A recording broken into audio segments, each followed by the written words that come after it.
අපි කියනවා තෙන් තෙන් කියලා. හරි අපි මේකට කියන්නේ මොකද්ද? තෙන් තෙන්.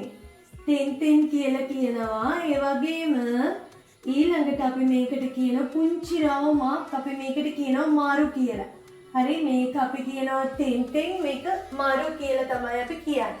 හරි දැන් අපි බලමු කොහොමද අකුරු ටිකේ මුල් සෙට් එක හදාගන්නේ කියලා. දැන් ඔයාලට මතකයි කයන්න මතකයි නේ ලිව්ව විදිය මතකයි නේ කා. නේ කයන්න. එතකොට කා කී නේ කා කී කූ කේ කෝ. හරි එතකොට ඔයාලට මතකයි කා කී කූ කේ කෝ. හරි අපි මේකට තෙන් තෙන් මෙහෙම දැම්මම පුංචි ඉරි කෑලි දෙක මේ විදිහට ලිව්වාම මොකද වෙන්නේ?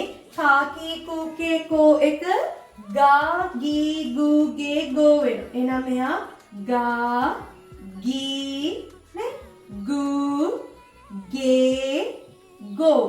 ගා ගී ගූ ගේ ගෝ. එහෙනම් කයන්නට තෙන් තෙන් එකතු වුනහම මොකද වෙන්නේ?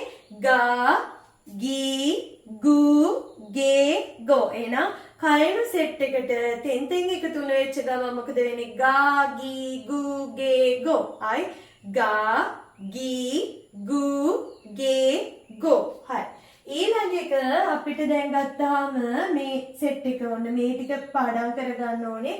එතකොට කයන්න ගී ගූ ගේ ගෝ. හරි එතකොට ගා ගී ගූ ගේ ගෝ. ඊළඟට මොකද අපිට තියෙන්නේ? සා ශී සූ සේ සෝ නේ. සා ශී සූ සේ ඊළඟ එක සෝ. හරි සා ශී සූ සේ සෝ එකේ මේක පොඩ්ඩක් එතයි අපි ඒක එළියන්නම. හරි එතකොට සා ශී සූ සේ සෝ එකට තෙන් තෙන් ආවම මේකට තෙන් තෙන් ආවම මොකද වෙන්නේ?